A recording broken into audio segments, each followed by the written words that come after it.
chronique. Le film sur l'histoire des jeunes joueurs américains qui ont battu la colossale équipe soviétique durant les Jeux olympiques de 1980 a été une production de la célèbre compagnie de production Walt Disney. Il a été réalisé par Gavin O'Connor et a remporté plus de 10 millions américains. Le parcours extraordinaire des jeunes joueurs de hockey a été pour la première fois diffusé à la télé en 1981 et s'appelait American on Ice. Ensuite, en 1989, il a été rediffusé dans les salles de cinéma. Petite anecdote sur cette équipe.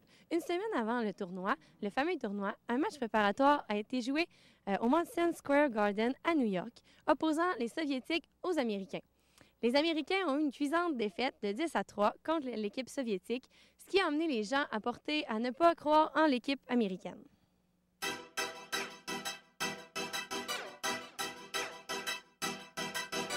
Je me souviens est une présentation de l'aventure Resto Relax.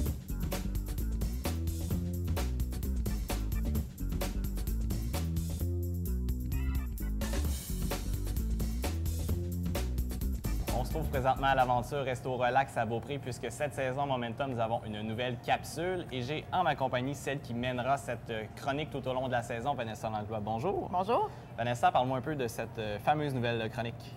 Bien, en fait, on entend souvent parler des bienfaits du sport et de l'activité physique en général sur la santé, mais pour la plupart des gens, le sport, c'est beaucoup plus que ça.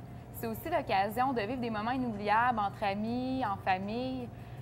Donc, dans le cadre de la chronique, je me souviens, j'aurai l'occasion de recevoir des invités qui viendront partager avec moi une anecdote, un souvenir qui leur est cher. Bien, c'est ce qu'on va voir à l'instant. Pour la première chronique, je me souviens, je reçois cette semaine un ancien joueur de la Ligue nationale de hockey qui a aussi évolué dans la Ligue américaine et en Europe. Il est maintenant entraîneur du programme hockey-études à l'école secondaire Mont-Sainte-Anne. Monsieur Claude Verrette, bonjour. Bonjour, ça va bien? Oui.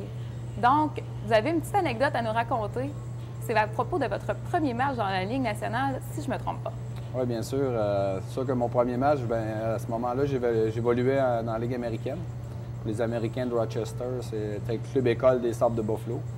Puis au mois de février, il y avait un blessé à Buffalo. Alors, le directeur gérant m'a appelé chez moi à Rochester pour me dire que le lendemain, j'allais venir jouer avec les Sabres. Puis l'anecdote, c'est que ce match-là, c'était contre les Nordiques de Québec à Buffalo. Alors, pour moi, c'était vraiment spécial de jouer mon premier match là, contre Québec, puis la ville d'où je venais. Puis alors, j'ai appelé mes parents ont appelé toute la famille pour que tout le monde regarde le match à la télé. Puis c'était un match qui s'est bien déroulé. J'avais eu une passe, on avait perdu 2-1, puis alors j'étais vraiment content.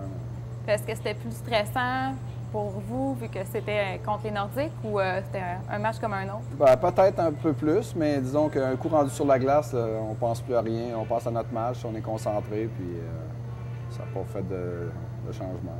Puis avec qui vous évoluiez sur les lignes, votre ligne à l'attaque? À l'aile gauche, j'avais un joueur de l'Ontario, Paul Cyr, qui s'appelait. Puis l'autre joueur qui jouait à ma droite, c'était mon ailier droit dans la Ligue américaine. Il nous avait rappelé les deux en même temps. Puis c'est lui qui avait marqué le but là, dans la défaite de 2-1. L'entraîneur, si je ne me trompe pas, c'était Scotty Bowman. Oui, c'était Scotty Bowman. Là. Disons que c'était pas facile.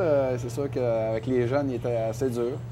C'est sûr qu'à ce moment-là, les entraîneurs, c'était plus dur que maintenant. Maintenant, ils usent plus de psychologie avec les jeunes, tout ça. Puis, mais dans ce temps-là, c'était beaucoup de des motivateurs, puis c'était assez dur, mais j'ai bien aimé l'expérience, par contre. J'ai une dernière question pour vous. Croyez-vous au retour des Nordiques à Québec? Bien, c'est sûr que j'aimerais ça. Disons, ayant été dans le hockey, puis je le suis maintenant encore, c'est sûr que j'aimerais bien. J'avais évolué un match contre les Nordiques dans le temps, puis c'est sûr que j'ai connu plusieurs joueurs qui ont évolué pour les Nordiques, puis c'est sûr que ce serait plaisant de revoir et de pouvoir aller voir des matchs plus régulièrement de la Ligue nationale.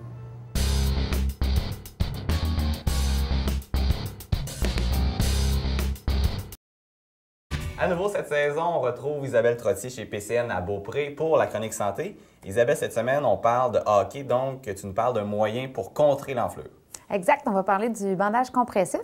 C'est un bandage qui peut être utilisé quand on vient d'avoir une blessure. On sait que ça a frappé fort, on veut éviter que ça enfle. Fait que c'est un bandage qu'on peut faire en prévention ou une fois que c'est déjà enflé, si on veut atténuer l'enflure, on utilise le bandage compressif pour aider à drainer l'enflure plus rapidement. Ça aide une récupération plus rapide puis un retour au jeu plus rapide aussi. Puis maintenant, comment est-ce qu'on procède là, pour ce fameux bandage compressif? Alors, on va faire une démo sur ton avant-bras. Supposons que ça a cogné sur le ventre musculaire ici. OK, tu sais que ça a frappé fort. Des fois, il peut déjà y avoir une ecchymose. Tu peux appliquer un foam bleu pour aider à comprimer un petit peu plus l'enflure à cet endroit-là. Si tu n'en as pas, tu peux le faire sans le foam aussi, il n'y a pas de problème. Alors, ce que tu vas faire, tu vas partir loin du cœur en allant vers le cœur parce que tu veux ramener le flot sanguin par là. Puis, si tu peux, tu vas le faire en 8. Donc, tu pars de plus serré vers moins serré. Fait que mon 8, je le pars vers en bas, comme ça ici. Je viens de faire une loupe du 8. Puis après ça, je vais vers le haut, comme ça. Je mets une légère tension dans mon bandage pour commencer. Puis, plus j'avance sur ton bras, moins je mets de tension. Alors, ce qui va arriver en faisant ça, c'est que je vais prendre le liquide, l'enflure qui est vers le bas, puis je vais l'amener vers le haut, le pousser à le ramener vers le haut. Donc, est-ce que c'est nécessaire que dans le bas, ça soit vraiment serré? Il ne faut jamais que ce soit serré là, au point où je vais perdre une bonne circulation. On ne devrait jamais être engourdi quand on fait ça. Puis, ça devrait être confortable. Là, quand je l'enlève, il va y avoir les traces de mon bandage sur la peau, mais il ne devrait pas rester plus qu'entre 10 et 30 minutes. Là. Si ça reste plus longtemps que ça ou si ça empêche le mouvement, c'est trop serré. Est-ce que c'est possible de jouer avec ce type de bandage-là? Oui, on peut jouer avec ce type de bandage-là. C'est une bonne façon d'empêcher que ça enfle. Si déjà la blessure est en voie de guérison, c'est mieux, c'est beaucoup moins enflé. Des fois, on retourne jouer, puis elle redevient aussi enflée qu'au premier jour. On fait ce bandage-là, puis on empêche ça. D'accord.